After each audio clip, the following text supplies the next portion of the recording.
যে শাসক দলের গোষ্ঠীকন্দল বা গোলাগুলি, আইন শৃঙ্খলা কোথায়? দেখুন, প্রশ্নটা তো আপনারা ভুল জায়গায় করছেন। প্রশ্নটা তো মুখ্যমন্ত্রীর কাছে করা উচিত। এই মুখ্যমন্ত্রী বলেছিলেন যে আমি অর্ডার দিচ্ছি, নির্দেশ দিচ্ছি সব অবৈধ অস্ত্র বোমা বারুদ উদ্ধার করতে হবে। পুলিশ কেন পারেনি? তো মুখ্যমন্ত্রী, হোম মিনিস্টার তার নিজেকেই বলুক যে একজন মুখ্যমন্ত্রী বলার পরেও যদি তার পুলিশ না পারে, তাহলে সেই হোম মিনিস্টারে তার নিজের পদে থাকার কোনো যোগ্যতা নেই, সেই পদ ছেড়ে দেওয়া উচিত তার। নচেত পুলিশ তার কথা শুনছে না। বেঙ্গল এসটিএফ আজকে প্রেস কনফারেন্স করে বলছে যে এই যে অস্ত্র বিভিন্ন উদ্ধার হচ্ছে, এর অনেকগুলোই লালবাজারের কাছে পুরনো যে অস্ত্রের দোকান, সেখান থেকে সরবরাহ হচ্ছে বিভিন্ন জেলায়। লালবাজারে নাকের ডগায় বসে অস্ত্র বেআইনি পথে পাচার হচ্ছে, আর বেঙ্গল এসটিএফ তা সাংবাদিক বেঙ্গল এসটিএফ সেটা বলছে, আর বেঙ্গলের ডিজি সেটা শুনে বসে আছে চুপ করে। বেঙ্গলের ডিজিকে প্রশ্ন করা উচিত তো, যে আমাদের পুলিশের ডিজি তার নাকের ডগায়, অর্থাৎ তিনি যেখানে বসেন, তার অফিস যেখানে, সেখানে বা তার পাশে দোকান থেকে গুলি বারুদ এগুলো সব সাপ্লাই হচ্ছে রাজ্যে রাজ্যে, আর সেটা এসটিএফ আবার সার্টিফাই করছে।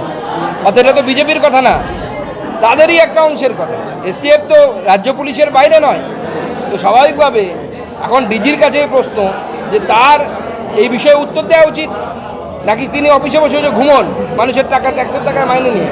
রাজ্যের বিভিন্ন হাসপাতালের যে ছবি দেখা যাচ্ছে, তাতে আরজিকর হাসপাতালের ক্যান্সার সংক্রান্ত বিভিন্ন পরীক্ষা, এমনকি হরমোন, ভিটামিন ইত্যাদি যন্ত্র গত জানুয়ারির প্রথম সপ্তাহ থেকে খারাপ, এবং বিভাগীয় প্রধান বারবার চিঠি লেখাতেও সংশ্লিষ্ট দপ্তরগুলি থেকে কোনো প্রত্যুত্তর নেই আরজিকরের মতো মেডিকেল কলেজে।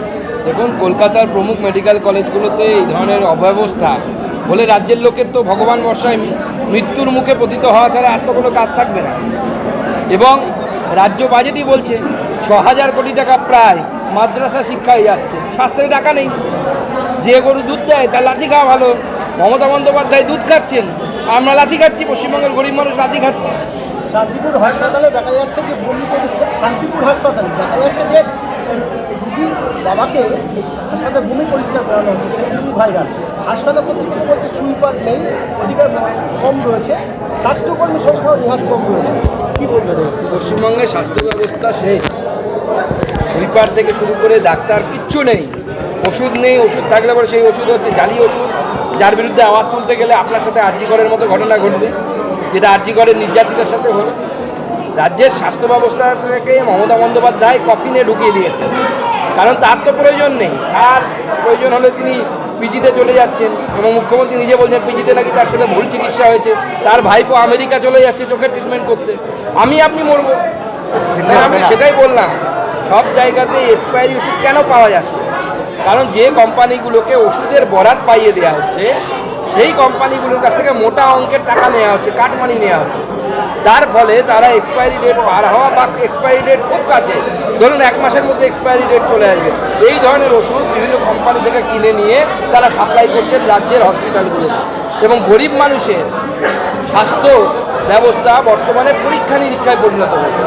অর্থাৎ গরিব মানুষকে এক্সপায়ারি ডেট ওষুধ দিয়ে পশ্চিমবঙ্গ রাজ্য সরকার, আমাদের স্বাস্থ্যমন্ত্রী তিনি পরীক্ষা করে দেখছেন বাঁচে কি বাঁচে না, গরিব মানুষের প্রাণ কত শক্ত।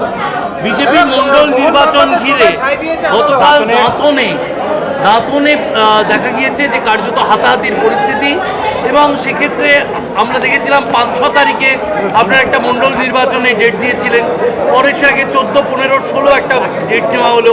সেই সময়ও এই যে কিছু জায়গায় এই ধরনের একটা ক্ষত থেকেই যাচ্ছে, অশান্তির পরিস্থিতি তৈরি হচ্ছে মন্ডল নির্বাচন ঘিরে, রাজ্য সভাপতি কিভাবে দেখছেন? এটাকে আমি পজিটিভলি দেখছি।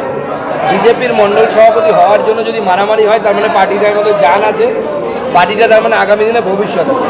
সিপিএমের মণ্ডল সভাপতি হলে দেখবেন কোনো কিচ্ছু হতো না, তার কারণ ওখানে জানে মণ্ডল সভাপতি হয়েও লাভ নেই, না হয়েও লাভ নেই। বিজেপি যেহেতু ক্ষমতায় আসবে, সেহেতু বিজেপির লোকেরা মারামারি করছে যে আমি মণ্ডল সভাপতি হতে ভালো, কারণ মণ্ডল সভাপতিতে একজন হবে একটা মণ্ডলে, হওয়ার ইচ্ছে 5 জনের, স্বাভাবিকভাবে একটু রেশারেশি হয়েই যায়। সেগুলো কোনো সমস্যা নেই, ওগুলো আমরা আলোচনার মাধ্যমে ম্যানেজ করব। এই খবরটি নিবেদন করছেন মঞ্জেরিজ, ঠিকানা ফুলিয়া ট্রেকার স্ট্যান্ডের ঠিক বিপরীতে। এই খবরটি নিবেদন করছেন দাস এন্টারপ্রাইজ, এখানে সুলভ মূল্যে পেয়ে যাবেন বিভিন্ন নামি দামি কোম্পানির ইট, বালি, সিমেন্ট সহ বাড়ি তৈরির সামগ্রী। ঠিকানা ফুলিয়া এক্সিস ব্যাংকের পাশে। প্রোপাইটার শিপন দাস। এই খবরটি নিবেদন করছেন বর্ষাক Medicare chemist and druggist centre. এখানে পাবেন সঠিক মানের ওষুধ ও বেবি ফুড। হোম ডেলিভারিরও সুব্যবস্থা রয়েছে।